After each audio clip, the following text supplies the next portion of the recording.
How dare you throw my daughter and grandson onto the street, calling our blood low, I thought furiously, staring at my sobbing daughter, clutching suitcases, and my little grandson on the park bench. Her husband believed his elite Preston blood made him untouchable. I gave a cold smile. Buckle up. Soon this so-called elite line will learn whose blood is truly dirty. Before continuing, subscribe to the channel and write in the comments what time it is in your region right now. My name is Harold Bishop. I'm 68 years old, living in Fairfield, Connecticut. A quiet town where nothing much happens, which suits me just fine. Spent 30 years as a senior auditor for the IRS before retirement. Numbers don't lie, people do. That's what 3 decades of examining financial records taught me. These days, I restore antique clocks. There's something peaceful about bringing a broken mechanism back to life, hearing that first tick after months of patient work. Clocks taught me patience. They also taught me that everything has its time. That Saturday morning started like any other. I took my usual walk through Bruce Park, the March air still carrying winter's bite. The trees were bare, the benches mostly empty, but one bench wasn't empty. A woman sat hunched over, clutching a small boy to her chest. 2 suitcases stood beside her like silent witnesses. The boy's face was buried in her coat, and her shoulders shook with sobs. It took me 3 heartbeats to recognize my own daughter. Sarah? I quickened my pace, my hip protesting the sudden movement. Sarah, what happened? My daughter looked up, and the sight of her face, red, swollen, streaked with tears, sent a cold spike through my chest. My grandson Ethan, just 6 years old, peeked out from her embrace with confused eyes. "Dad," Sarah whispered, her voice cracking. "He threw us out. Jason threw us out." I sat down beside her, my mind already cataloging details. The hastily packed suitcases, the absence of her car, the fact that she was here, in this park, instead of at my apartment. She'd been walking. Walking with a child, and luggage, in the March cold. "Tell me everything," I said. My voice was calm. It always is. 30 years of looking at criminals trying to explain why they hid $3 million in offshore accounts teaches you to keep your face still. Sarah took a shaky breath. "This morning, 7 o'clock, he woke me up and said..." She choked on the words. "He said our family will finally be cleansed of my low blood. That Ethan stays with him temporarily, but he'll take him permanently soon. Then he had his driver drop us at the end of the street with our bags. Low blood." I let those words settle in my mind like sediment in a glass of water. "He also fired me," Sarah continued. "Yesterday, from Preston Holdings. Said I was incompetent. 8 years I worked there, Dad. 8 years of 70-hour weeks. And he calls me incompetent." I looked at Ethan. The boy had his mother's gentle eyes, but his grandfather's quiet watchfulness. He was listening to every word. "Ethan," I said softly, "do you see that squirrel over there? The fat one on the oak tree. I bet you can't count all the acorns he's buried. Why don't you try?" The boy glanced at his mother, who nodded. He slid off the bench and walked toward the tree, looking back twice to make sure we were still there. "Now," I said to Sarah, "tell me the rest. The parts you didn't want him to hear." Sarah's hands twisted in her lap. "Victoria, she's been telling Jason for years that I'm not good enough. That my family isn't good enough. That our blood is common. She whispers it constantly. At dinners, at parties, when she thinks I can't hear. Victoria Preston, my daughter's mother-in-law. A woman who wore pearls to breakfast and looked at service workers like they were furniture. I'd met her exactly 4 times in 8 years of my daughter's marriage. Each time, she'd managed to make me feel like I'd tracked mud into her pristine existence. "There's more," Sarah said. "Jason. He's been seeing someone, Amanda Draper. Her father is Congressman Draper. Victoria arranged it. She's been arranging it for months." So that was it. The Preston family had found a better option. A congressman's daughter, blue blood certified and politically connected. My Sarah, with her accounting degree, and her work ethic, and her common father, had become obsolete. "They're going to take Ethan," Sarah whispered. "Jason said he'll get full custody. He said no judge in Greenwich would give a child to—" Her voice broke again. "To low blood, like me." I watched my grandson carefully approaching the oak tree, counting invisible acorns. He was wearing sneakers with cartoon dinosaurs on them. His coat was buttoned wrong. "Sarah," I said, and something in my tone made her look up. "Do you remember what I told you when you married Jason?" She shook her head. "I said that the Prestons were the kind of people who smile at you while counting your teeth." I allowed myself a small, cold smile. I've spent 30 years examining people like them. People who think their money makes them untouchable. People who build empires on foundations of sand and call it bedrock. "Dad, what are you?" "The Prestons think they're elite blood," I continued. "They think their family name means something. They think they're American aristocracy." I stood up, brushing off my coat. "Do you know what I think, Sarah?" She stared at me, tears still wet on her cheeks. "I think it's time to show them exactly whose blood has been keeping their ship afloat all these years. And when they find out," I offered her my hand, "well, let's just say the Prestons are about to learn that clocks aren't the only things I know how to take apart." Sarah took my hand, confusion mixing with something else in her eyes. Hope, maybe, or fear. "Dad, what do you know about the Prestons?" I didn't answer. Instead, I called Ethan back from his squirrel-watching expedition and helped Sarah gather her bags. We walked to my apartment in silence, the weight of unspoken secrets hanging between us. That evening, after Sarah had put Ethan to bed in my spare room, after she'd finally stopped crying and fallen into exhausted sleep on my couch, I went to my study. In the bottom drawer of my desk, behind 30 years of tax records and old case files, there was a safe. Inside that safe was an envelope. I hadn't opened it in 31 years. The envelope was yellowed with age, sealed with tape that had turned brittle. On the front, in my own handwriting from another lifetime, were 3 words: Preston, 1994. I sat in my leather chair, the envelope heavy in my hands, and I remembered. I remembered a desperate man in an expensive suit, begging me not to destroy his family. I remembered choosing mercy. I remembered the promise that was made. Richard Preston had called it eternal gratitude. He'd called it a bond between honorable men. I called it leverage. And now, 3 decades later, his son had thrown my daughter and grandson onto the street like garbage, calling them low blood. I looked at the envelope for a long time. The clock on my mantel, a 1920s Seth Thomas that I'd restored myself, ticked steadily in the silence. Then I smiled. The Prestons thought they knew about elite bloodlines. They thought they understood legacy and power and the weight of family names. They were about to get an education. The next morning I made pancakes.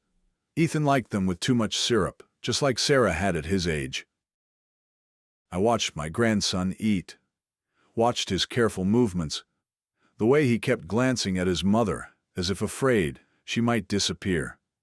Children sense more than we give them credit for. "Grandpa," Ethan said through a mouthful of pancake, "are we going back home today?" I poured more orange juice into his glass. "This is your home now, Ethan. For as long as you want it to be." He nodded slowly, processing this information with that peculiar gravity children have. "Okay. Can I watch the clock man later? The one with the tiny gears?" "Absolutely," I said. "After lunch." Sarah emerged from the spare bedroom looking like she'd aged 10 years overnight. Dark circles under her eyes, hair uncombed, still wearing yesterday's clothes. But when she saw Ethan eating peacefully, some of the tension left her shoulders. "Dad," she said quietly, sitting across from me, while Ethan focused on drowning his remaining pancakes. "We need to talk about what happens now." "Yes," I agreed. "We do. But first, I slid a business card across the table. I want you to call this number after breakfast. She picked up the card. Melissa Carter, family law. She's the best in Fairfield County. I've already spoken with her. She's expecting your call. Sarah stared at me. Dad, when did you, this morning at 6. I sipped my coffee. I also have an appointment this afternoon with a private investigator named Dennis Fowler. He comes highly recommended for delicate matters. Private investigator. Dad, I can't afford. You can't, I agreed. But I can. And this isn't about money, Sarah. This is about making sure that when we walk into that courtroom, and we will walk into a courtroom, we walk in with everything we need to win. Sarah set the card down slowly. You're serious about this? The Prestons declared war on my family. I kept my voice low, conscious of Ethan nearby. They threw my daughter onto the street and threatened to take my grandson. They called our blood inferior. I finished my coffee. I take that personally. The meeting with Melissa Carter took place at a cafe called The Drawing Room, all exposed brick and overpriced lattes. She was younger than I expected, mid-40s, sharp-eyed, with the kind of focused attention that reminded me of the better prosecutors I'd worked with at the IRS. Mr. Bishop, she said, after we'd settled into a corner booth, I've reviewed the situation. Wrongful termination, potential custody battle, and what sounds like years of documented emotional abuse. This is a case with layers. Layers are my specialty, I said. I spent 30 years peeling them back. She gave me an appraising look. Your daughter mentioned you used to work for the IRS senior auditor? That's right. Then you understand that cases like this aren't won with emotion. They're won with evidence. Mrs. Carter, I said, I have never lost a case in my life due to insufficient evidence. I don't intend to start now. Dennis Fowler was a different kind of professional. Rumpled suit, coffee-stained tie, eyes that missed nothing. We met in his office in Stamford, a cluttered room that smelled of old files and ambition. Jason Preston III, he repeated, writing in a notebook that looked like it had survived a war. And you want to know about his personal life, financial situation, and any irregularities? I want to know everything, I said. Every woman he's seen, every dollar he's spent, every secret he thinks is buried. Fowler nodded without judgment. Standard rate is $200 an hour plus expenses. I'll need a retainer of $5,000. I wrote the check without hesitation. Numbers were easy. Numbers were always easy. Mr. Bishop, Fowler said as I handed him the check, most people in your situation want quick results. They want dirt they can use immediately. Is that what you're after? I thought about it. No, I said finally. I want thorough results. I want every piece of the puzzle, even the pieces that don't seem to fit yet. Take your time. Do it right. He smiled, the first genuine expression I'd seen on his face. I like clients who understand the value of patience. Patience. The word echoed in my mind as I drove home. I thought about the hundreds of hours I'd spent restoring clocks, replacing tiny gears no bigger than a fingernail, adjusting springs measured in fractions of millimeters.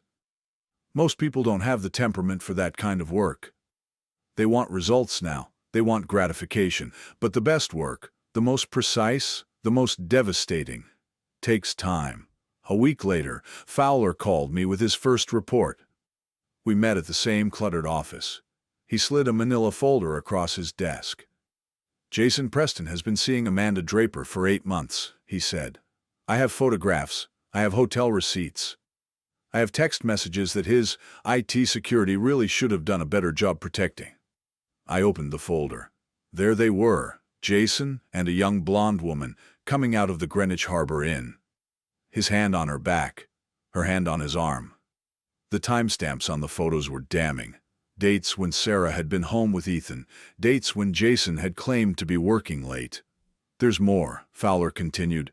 Preston Holdings is in trouble. They lost $2.3 million last quarter on bad real estate investments. The company's leveraged to the hilt. Richard Preston has been quietly shopping for investors, trying to keep the whole thing from collapsing. I studied the financial documents Fowler had obtained. The numbers told a story of desperation disguised as confidence, of an empire built on borrowed time and borrowed money. The Prestons, I said slowly, have been living above their means for quite some time. At least a decade from what I can see. They're good at keeping up appearances, but the foundation is crumbling. I closed the folder. The information was useful, but it wasn't the weapon I needed. Not yet. Because there was another story here. An older one, buried deeper. A story from 31 years ago, when a frightened man named Richard Preston had sat across from me in an IRS conference room, sweat staining his expensive shirt, begging me not to destroy his family. I remembered that day with perfect clarity, the fluorescent lights, the stack of documents between us, the way his hands shook when he realized how much I knew.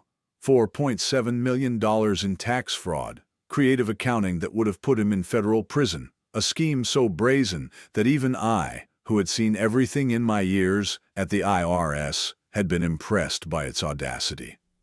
And I remembered the choice I'd made, the case file that had mysteriously gone missing, the investigation that had quietly closed, the grateful tears in Richard Preston's eyes when he realized he would walk free. "You're a good man," he'd told me. "I'll never forget this. My family will never forget this. Anything you ever need, anything at all, just ask." Eternal gratitude, he'd called it. I wondered if he remembered. I wondered if he'd told his son about the IRS auditor who'd saved their family fortune. I wondered if Victoria knew that her precious Preston dynasty owed its existence to the mercy of a common civil servant. Probably not. People like the Prestons had a talent for forgetting inconvenient debts. But I hadn't forgotten, and I had kept records. That evening I sat in my study with the folder from Fowler and the old envelope from my safe. 2 stories, 3 decades apart, both pointing to the same truth. The Preston family was built on sand. Their wealth was borrowed. Their status was manufactured. Their elite blood was nothing but a pretty lie they told themselves. And now, they had called my daughter low blood. They had thrown her out like trash. They had threatened to take my grandson. I picked up my phone and scrolled through my contacts until I found a name I hadn't called in years, a woman who had helped me once, long ago, in that original Preston investigation. A woman who had kept her own records, her own insurance policy, against the powerful family that had mistreated her. The phone rang 3 times before she answered. "Eleanor," I said, "this is Harold Bishop. Do you remember the spring of 1994? A long pause, then, quietly, "I've been wondering when you'd call." "We need to talk," I said. "The Prestons have made a mistake, a serious one, and I think it's time they learned the true cost of their so-called elite blood." Another pause. Then Eleanor Winston laughed, a dry, knowing sound. "Mr. Bishop," she said, "I've been waiting 30 years for someone to say those words. When would you like to meet?" I looked at the clock on my mantel. The Seth Thomas was ticking steadily, marking time with mechanical precision. "Tomorrow," I said. "I think we've waited long enough." Eleanor Winston lived in a modest colonial house in Norwalk, about 20 minutes from my apartment. The paint was peeling slightly, the garden overgrown, but the windows were clean, and the American flag on the porch hung crisp and straight. A house that had seen better days, but refused to give up its dignity. Much like its owner, she answered the door before I could knock, a thin woman with silver hair pulled back in a severe bun, wearing a cardigan that had probably been stylish in the Reagan administration. Her eyes, though, were sharp as broken glass. "Harold Bishop," she said, looking me over. "You've aged." "So have you, Eleanor." Gracefully, I might add. She snorted. "Flattery won't get you coffee. Come in." Her living room was cluttered with books and framed photographs. Children, grandchildren, a husband who must have passed some years ago, judging by the black ribbon on his portrait. She gestured me to a worn armchair and disappeared into the kitchen. I heard the clatter of cups, the whistle of a kettle. When she returned with a tray of tea and shortbread cookies, she sat across from me and fixed me with a stare that could have melted steel. 31 years, she said. 31 years I've been waiting for someone to come asking about Richard Preston. I'd given up hope, frankly. Figured everyone had forgotten. Figured nobody cared. I never forgot, I said. I just hoped I'd never need to remember. Eleanor sipped her tea. Tell me what happened. Tell me why you're here now, after all this time. So I told her. About Sarah and Ethan on the park bench. About the suitcases, and the tears, and the words low blood. About Jason Preston III and his congressman's daughter, and his plans to take my grandson. Eleanor listened without interrupting, her face growing harder with each sentence. When I finished, she set down her cup with a deliberate clink. Victoria Preston, she said, and the name came out like a curse. That woman was poison even back then. She married Richard for his money, you know. Didn't have a dime of her own. Came from some middle-class family in New Jersey. But you'd never know it from the way she acts. The way she talks about breeding and bloodlines like she's descended from the Mayflower. The irony isn't lost on me, I said. Eleanor laughed, that same dry, knowing sound from our phone call.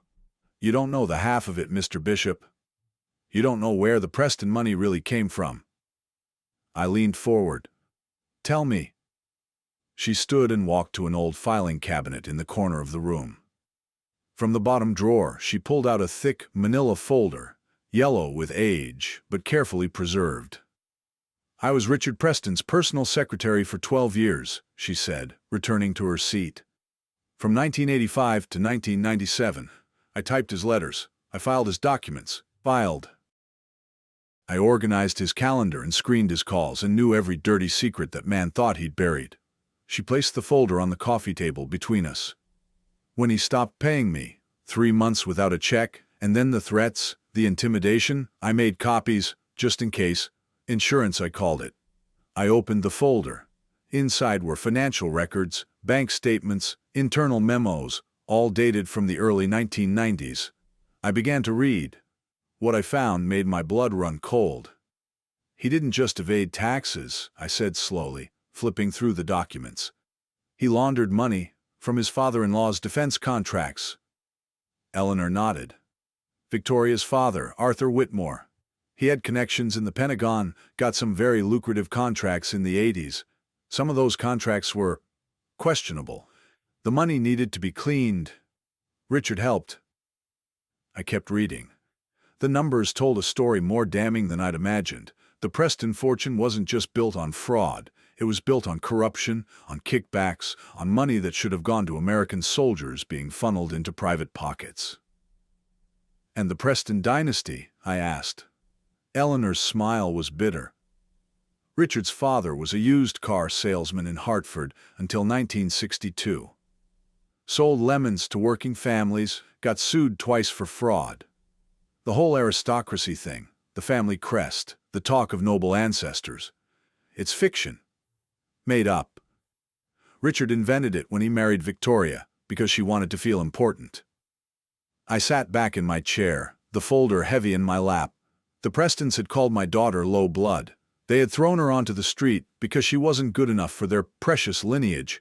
And their lineage was a lie. Their fortune was dirty money. Their aristocracy was a fairy tale invented by a car salesman's son to impress his social climbing wife.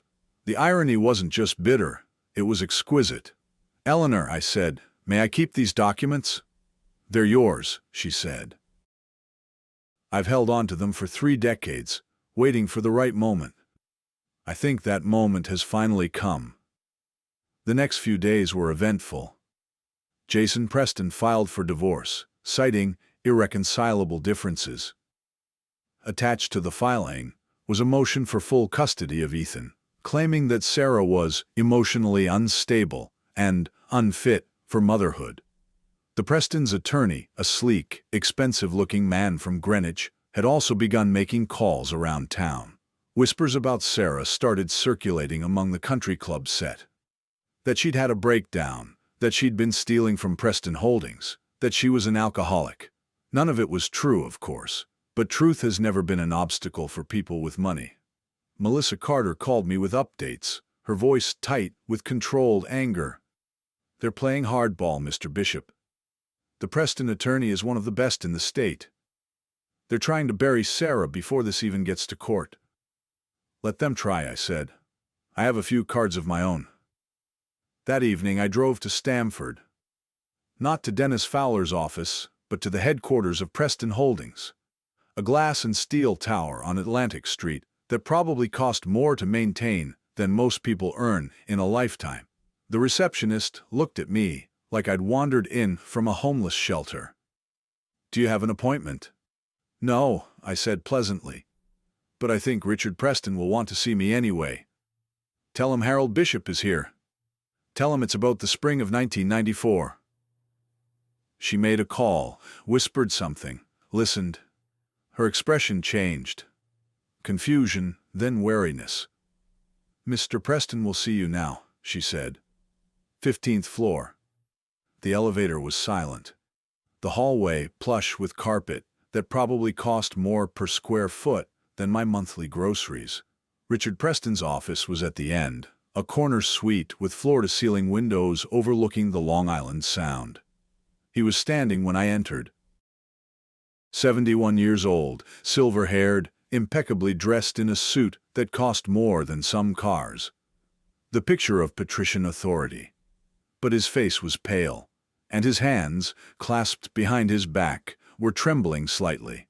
"Harold Bishop," he said. His voice was steady, but there was something beneath it, a crack in the foundation. "It's been a long time." 31 years, I agreed, taking a seat without being invited. "Time flies when you're busy forgetting your debts." Richard's jaw tightened. "I don't know what you mean." "Of course you do." I leaned back, perfectly relaxed. $4.7 million in tax fraud. Money laundering through shell companies. Funds from your father-in-law's defense contracts. Contracts that were, shall we say, ethically challenged. I smiled. "I remember every detail, Richard. I remember the way you begged me not to destroy your family. I remember the tears.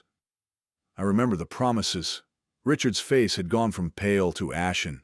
He sat down heavily in his leather chair. That was a long time ago. The statute of limitations has long expired, yes. For criminal prosecution, anyway." I paused, letting the words hang in the air. "But there are other kinds of consequences, aren't there? Reputational ones. Social ones. The kind that can't be measured in years or dollars." Richard's hands were gripping the armrests of his chair now, knuckles white. "What do you want, Bishop?" I stood, straightening my jacket. "Your son threw my daughter and grandson onto the street. He called them low blood. He's trying to take my grandson away and destroy my daughter's reputation with lies. That's between Jason and—" "No." My voice was quiet, but something in it made Richard flinch. "It's between your family and mine now. You made a promise to me 31 years ago. Eternal gratitude, you called it. I kept my end. You clearly forgot yours." I walked toward the door, then paused with my hand on the handle. "Richard," I said, looking back over my shoulder, "do you remember our agreement in 1994? I kept my part of the bargain. But it seems you've forgotten yours." Richard Preston's face had gone the color of old paper. His mouth opened, but no words came out. "I thought so," I said. "We'll be in touch." I left him sitting there staring at nothing, the weight of 3 decades of buried secrets pressing down on his shoulders. The clock was ticking. The days following my visit to Richard Preston were interesting, to say the least. I've spent a lifetime studying people, their habits, their tells, their patterns of behavior when cornered. The Prestons reacted exactly as I expected, with panic disguised as aggression. 3 days after our meeting, a young woman in a business suit appeared at my apartment. She introduced herself as Samantha Wells, representing a reputation management firm that had been engaged by interested parties. She asked polite questions about my background, my career, my personal life. She took notes on a tablet and smiled the kind of smile that never reached her eyes. A week later, I learned through Melissa Carter that the Prestons had hired a PR firm to investigate me. They were looking for dirt, affairs, financial irregularities, professional misconduct, anything they could use. I almost felt sorry for them. Almost. They found nothing, Melissa reported, a note of admiration in her voice. 30 years with the IRS, not a single complaint. No debts, no scandals, no skeletons. You're practically a saint, Mr. Bishop. Not a saint, I said. Just careful. The Prestons' next move was more direct. 2 weeks after my visit to Richard's office, a black Mercedes pulled up outside my apartment building. I was returning from the grocery store, 2 paper bags in my arms, when Jason Preston III stepped out of the car. He looked different from the last time I'd seen him. At Sarah's wedding 8 years ago, all smiles and practiced charm. Now his face was tight, his eyes hard. He walked toward me with the confident stride of a man who believed his money made him invincible. "Mr. Bishop," he said, "we need to talk." "Do we?" I shifted the grocery bags. "I have ice cream melting. Can this wait?" His jaw clenched. "No, it can't." I sighed and led him upstairs.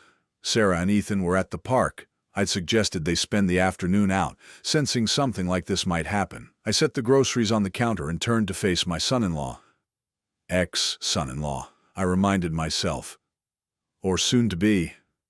Jason stood in the middle of my modest living room, looking around with barely concealed disdain. I could see him cataloging the worn furniture, the outdated appliances, the shelves of old books and antique clocks, judging, calculating, finding me wanting.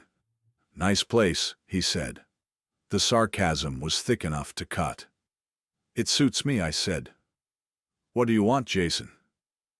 He reached into his jacket and pulled out an envelope. "I'm here to make you an offer, a generous one." He placed the envelope on my coffee table. $150,000. In exchange, Sarah signs away her custody rights and disappears from our lives permanently. You get to keep the money, she gets to start over somewhere else, and this whole unpleasantness goes away. I looked at the envelope. Then I looked at Jason.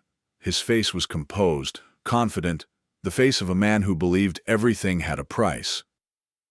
"Let me make sure I understand," I said slowly. "You want to buy my grandson?" "I want to resolve this situation in a way that benefits everyone." Everyone except the 6-year-old boy who would grow up without his mother. Jason's composure flickered. "Ethan will be fine. He'll have the best of everything. The best schools, the best opportunities, the best—" "The best mother?" I interrupted. "The best grandfather, the best love." "Love doesn't pay for Harvard," Jason snapped. "Love doesn't open doors. Love doesn't—" "Your father offered me more. In 1994, I said quietly. Jason stopped mid-sentence. His face went blank, then confused. "What?" "In 1994, when he was desperate, when he would have given anything to make his problems disappear." I picked up the envelope and handed it back to him, unopened. "He offered me considerably more than this, Jason, and as you can see, I'm still living in the same modest apartment, still wearing the same kind of clothes, still driving the same kind of car." Jason took the envelope, his movements mechanical. "I don't— What are you talking about? What happened in 1994? Ask your father." I walked to the door and opened it. "He remembers, even if he pretends he doesn't." Jason left, but not before I saw it. That first flicker of doubt in his eyes. That first crack in his certainty. He didn't know. Richard had never told him about the IRS investigation, about the fraud, about the deal that had saved their family. Jason had grown up believing the Preston dynasty was built on merit and breeding and superior blood. He had no idea it was built on sand. Melissa Carter filed the motion 3 days later. As part of the divorce proceedings, she requested a full financial audit of Preston Holdings. Standard procedure when one spouse worked for a family business and was terminated under suspicious circumstances. The Prestons' reaction was immediate, and panicked. I know this because Dennis Fowler called me the same day with an update. Richard Preston has been making calls all morning, he said. To his accountant, to his lawyers, to 3 different banks. He's trying to move money around, clean up the books before the audit. Can he succeed? Doubtful. The forensic accountants the court will appoint, they're thorough, and from what I can see, Preston Holdings has been playing fast and loose with the numbers for years. The $2.3 million in losses I told you about, that's just the tip of the iceberg. I smiled. Keep watching. And keep me informed. 2 days later, Richard Preston requested a private meeting. We met at a neutral location, a hotel lobby in Stamford, crowded enough to feel safe, but quiet enough for conversation. He looked older than he had in his office, smaller. The patrician confidence had developed cracks. 500,000, he said without preamble. To make this all go away. No audit, no investigation, no stories to journalists. $500,000, Harold. That's more than you made in your entire career. I sipped my coffee. You're right, I said. It is. But you see, Richard, I've learned something in my 68 years. Money can buy a lot of things.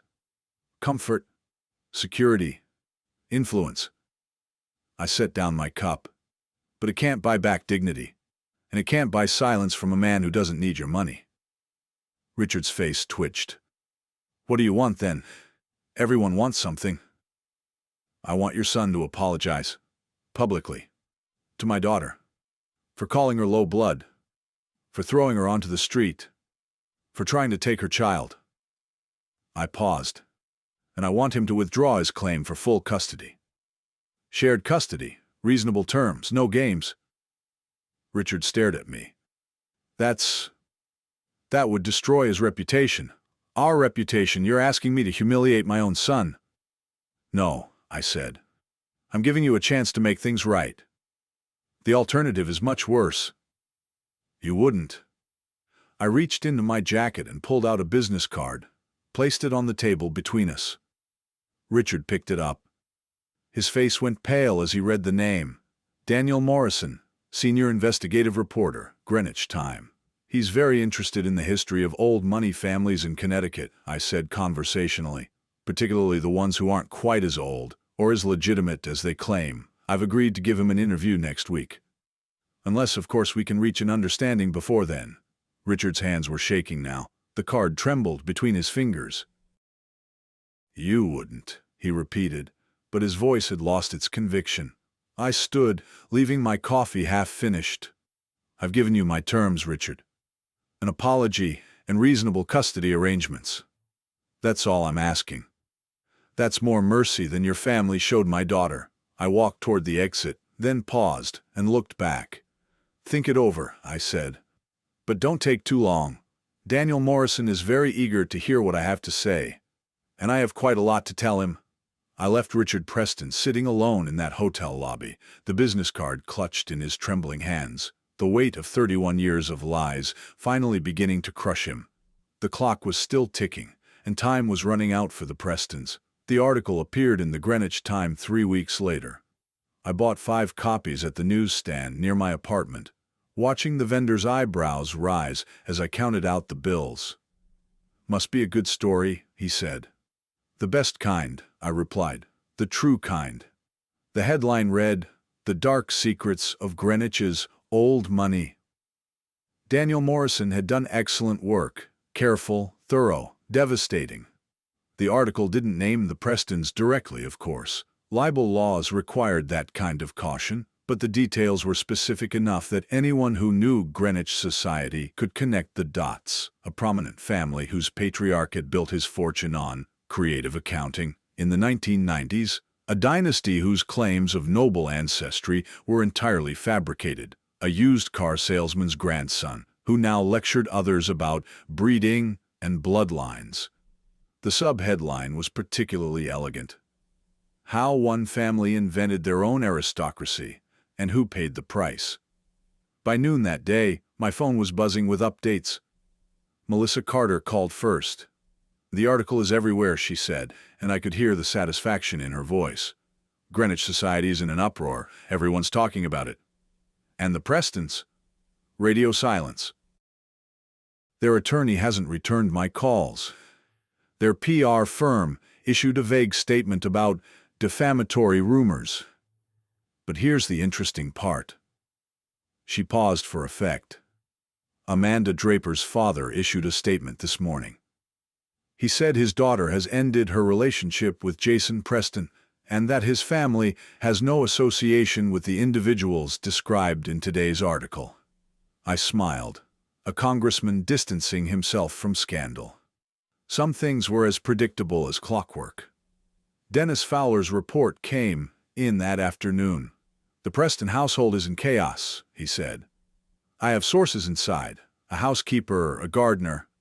They say Jason and Richard had a screaming match this morning that could be heard from the driveway. Jason kept asking about 1994. Richard kept telling him to shut up and let the lawyers handle it. And Victoria?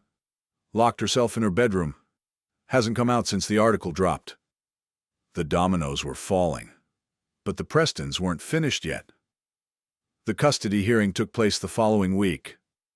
The courtroom was smaller than I'd expected, wood-paneled, with that particular mustiness that old government buildings acquire over decades. Sarah sat at the plaintiff's table with Melissa Carter, her hands clasped tightly in her lap. I sat in the gallery behind them, close enough to see the tension in my daughter's shoulders. Jason Preston sat across the aisle with his attorney, a silver-haired man in a suit that probably cost more than my car. Richard and Victoria were in the gallery behind him, their faces masks of carefully composed dignity. But I could see the cracks. Victoria's makeup couldn't quite hide the shadows under her eyes. Richard's hands kept twitching, reaching for a phone that wasn't there. The proceedings began with standard, procedural matters. Then, Melissa Carter stood. Your Honor, we would like to present evidence relevant to Mr. Preston's fitness as a custodial parent. What followed was methodical and merciless. Melissa presented the photographs Dennis Fowler had obtained. Jason and Amanda Draper at hotels, at restaurants, at a jewelry store where he'd purchased a bracelet that cost more than Sarah's annual salary at Preston Holdings. She presented the text messages, carefully redacted for the court's decorum, but damning nonetheless. Jason's face went from confident to uncomfortable to pale as the evidence mounted. His attorney objected repeatedly, relevance, prejudice, foundation, but the judge overruled most of them.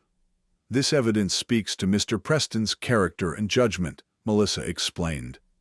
A man who conducted an affair for 8 months while married, who planned to abandon his wife and child for political connections, is not a man who should have full custody of a 6-year-old. Then she turned to the financial documents. Your Honor, we have obtained records indicating that Preston Holdings is currently facing severe financial difficulties. The company has lost over $2 million in the past year alone. Mr. Preston's position as vice president of a failing family business from which he wrongfully terminated my client, raises serious questions about his ability to provide stable support. Jason's attorney leaped up. Objection! This is a custody hearing, not a corporate audit. The financial stability of a custodial parent is absolutely relevant to custody determinations, Melissa replied smoothly.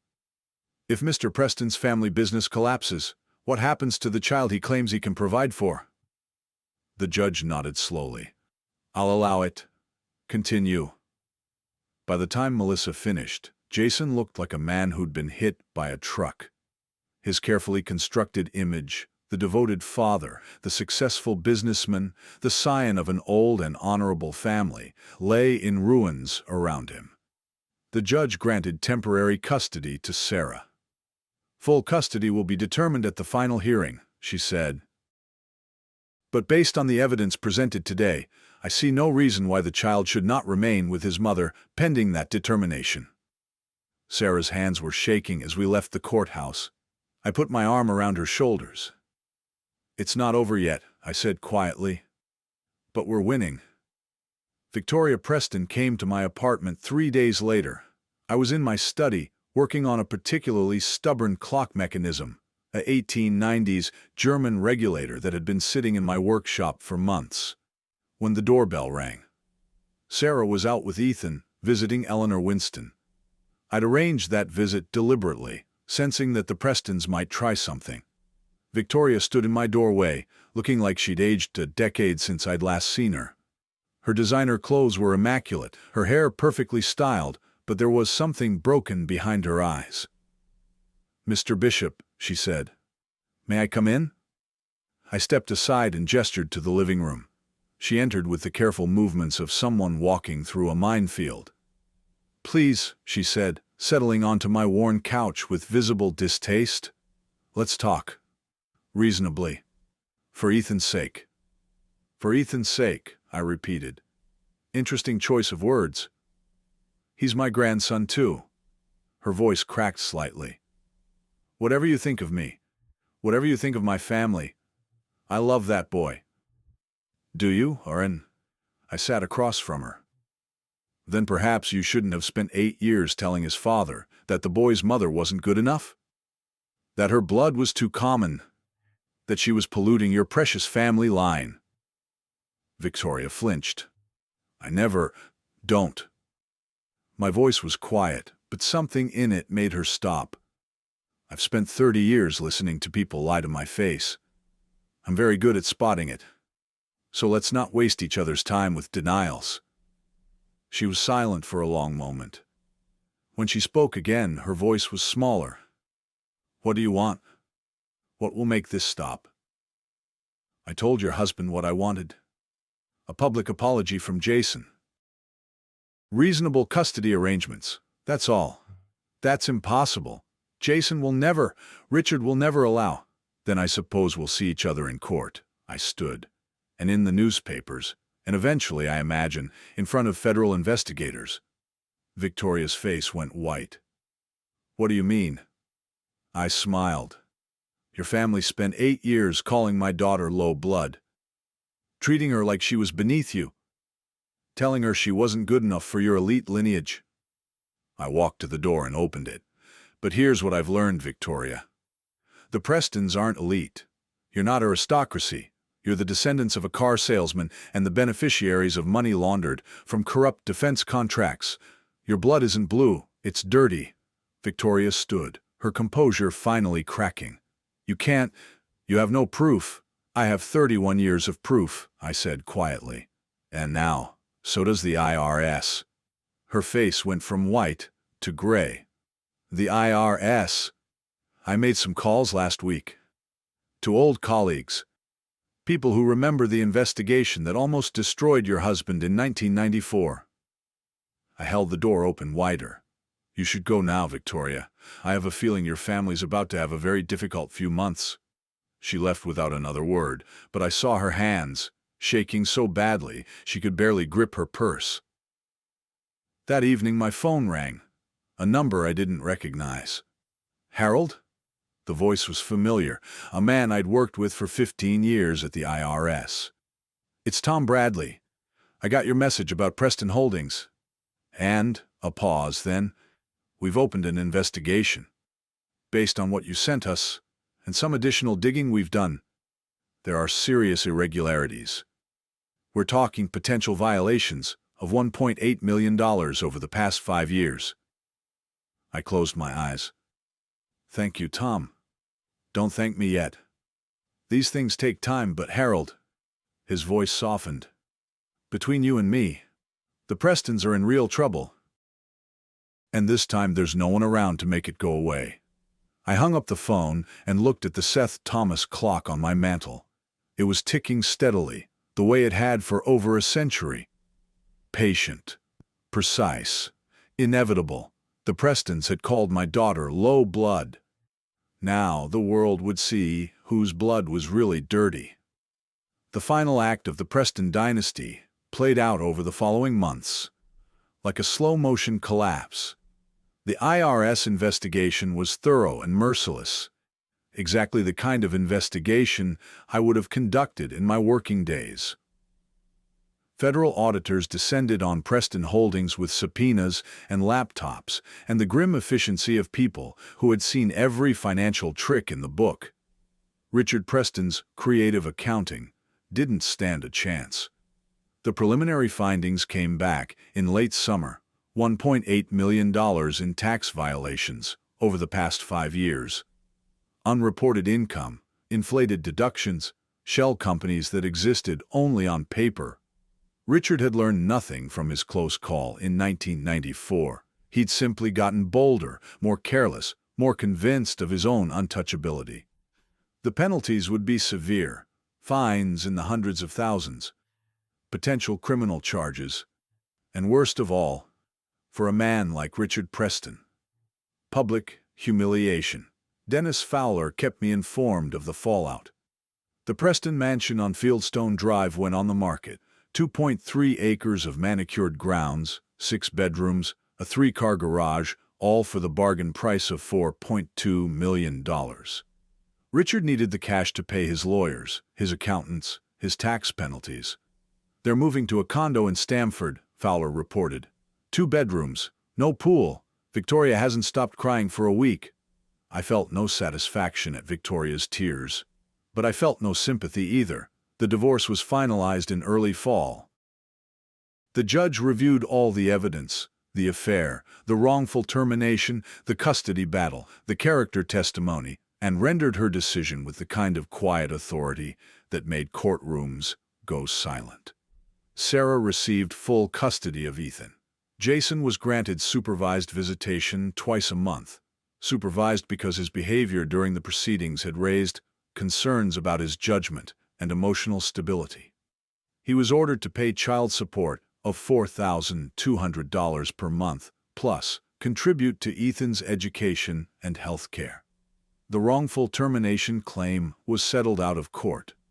Preston Holdings, or what remained of it, agreed to pay Sarah $67,500 in back wages and damages.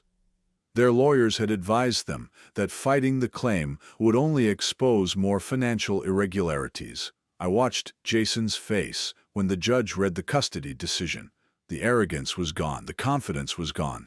What remained was something small and broken, a man who had believed his name, and his money made him invincible, discovering that they didn't. He didn't look at Sarah, he didn't look at me. He stared at the table in front of him, his shoulders slumped, his hands lying limp on the wood. Richard sat behind him in the gallery, his face a mask of barely controlled rage. But beneath the rage, I saw something else. Fear. The fear of a man watching everything he'd built crumble to dust. Victoria wasn't there. She'd stopped appearing in public after the newspaper article. Fowler told me she'd developed anxiety issues and rarely left the Stamford condo. As we left the courtroom, Jason finally looked at me. His eyes were red-rimmed, his jaw tight. "You destroyed my family," he said quietly. I stopped walking, turned to face him. "No, Jason," I said. "Your family destroyed itself. I just made sure everyone could see the truth." "What truth?" "That my grandfather sold used cars, that my father made some questionable business decisions 30 years ago. That's your grand revelation?" "The truth," I said, "is that you called my daughter low blood. You threw her onto the street with your own son because you wanted to marry a congressman's daughter. You told her she wasn't good enough for your family." I stepped closer, my voice dropping. "And your family, the Prestons, you're not aristocrats. You're not old money. You're the children and grandchildren of fraudsters and con men who got lucky and then spent generations pretending they were something they weren't." Jason's face twisted. "You don't know anything about my family." "I know everything about your family," I smiled, not warmly. "I've known since 1994. I just chose to keep it to myself, to give your father a second chance, to believe that people could change, could become better than their worst moments." I turned to walk away, then paused. "But people like your father don't change, Jason. And people like you never had to. You grew up believing you were superior because of your blood, your name, your money. You never had to earn anything. You never had to prove anything." I shook my head. "My daughter earned everything she has. She worked for it. She sacrificed for it, and when you threw her away like garbage, you proved something important. What? That the only low blood in this story is yours. I left him standing there in the courthouse hallway, his expensive suit hanging on him like a costume that no longer fit, his inheritance turning to ashes around him. The final scene of this story happened on a quiet evening in late October. Sarah and Ethan had been living with me for 7 months. The apartment was smaller than what they were used to, but it was full of something the Preston mansion had never had. Warmth. Laughter. The smell of homemade dinners and the sound of a 6-year-old learning to play chess. We sat on my small porch that evening, watching the sun set over Fairfield. Ethan was in the corner, carefully examining a pocket watch I'd restored for him. A simple brass timepiece from the 1940s. Nothing valuable, but he treated it like treasure. Sarah watched him with a soft smile. Then she turned to me. "Dad," she said quietly, "why didn't you ever tell me? About 1994, about what you knew?" I thought about it for a long moment. The question deserved a real answer. "Back then," I said, "I believed in second chances. Richard Preston was a desperate man who'd made terrible choices. He begged me not to destroy his family. And I thought—" I paused, watching Ethan turn the watch over in his hands. "I thought everyone deserves a chance to be better, to learn from their mistakes, to change. And now I believe in justice." I looked at my daughter, at the strength she'd found, at the peace settling into her features. Second chances are for people who deserve them. People who recognize what they did wrong and try to make it right. The Prestons never did that. They just got more arrogant, more convinced of their own superiority. I shook my head. "They called you low blood, Sarah. After everything I did for them. After the mercy I showed them. They called my daughter, my only child, low blood." Sarah reached over and took my hand. "Thank you, Dad, for everything." "You're my daughter," I said simply. "There's nothing I wouldn't do." Ethan looked up from his watch. "Grandpa, this one ticks really loud." I smiled. "That's the sound of a healthy heart, Ethan. Every clock has one. Every mechanism, no matter how small or how old, has something at its center that makes it work." I ruffled his hair. "It doesn't matter what metal it's made of or how expensive the case is. What matters is that it keeps time. That it ticks true." Ethan nodded seriously, the way children do when they're filing away wisdom for later. Sarah leaned against my shoulder. "What happens now, Dad?" "Now." I looked out at the sunset, at the ordinary beauty of an ordinary evening in an ordinary town. "Now we live, we heal, we move forward." I squeezed her hand. "And we remember that the only blood that matters is the blood you'd shed for the people you love." Across town, in a half-empty condo in Stamford, Richard Preston sat alone in what used to be his study, but was now just a small room with a desk and some boxes. The walls were bare, the furniture was rented. The Preston family crest, that fabricated symbol of fabricated nobility, had been left behind when they sold the mansion. The new owners had thrown it in the trash. Richard stared at an old family photograph. Himself, Victoria, Jason as a child. Back when they'd had everything. Back when they'd believed they were untouchable. The phone rang. He picked it up slowly, listened. "Mr. Preston, this is Agent Williams from the U.S. Attorney's Office. We need to schedule a time for you to come in and discuss the findings of our investigation." Richard closed his eyes, set down the phone without answering. On his desk, beside the photograph, lay a copy of the Greenwich Time. The headline read, "Preston Holdings, End of a Dynasty." He sat there for a long time, alone in the silence, as the evening light faded and the shadows grew long. Somewhere in Fairfield, an old clock was ticking, and for the first time in 3 decades, the Prestons were finally hearing what time it was. If you like this story, please like this video, subscribe to the channel, and share your impressions of this story in the comments. To listen to the next story, click on the box on the left. Thank you for watching.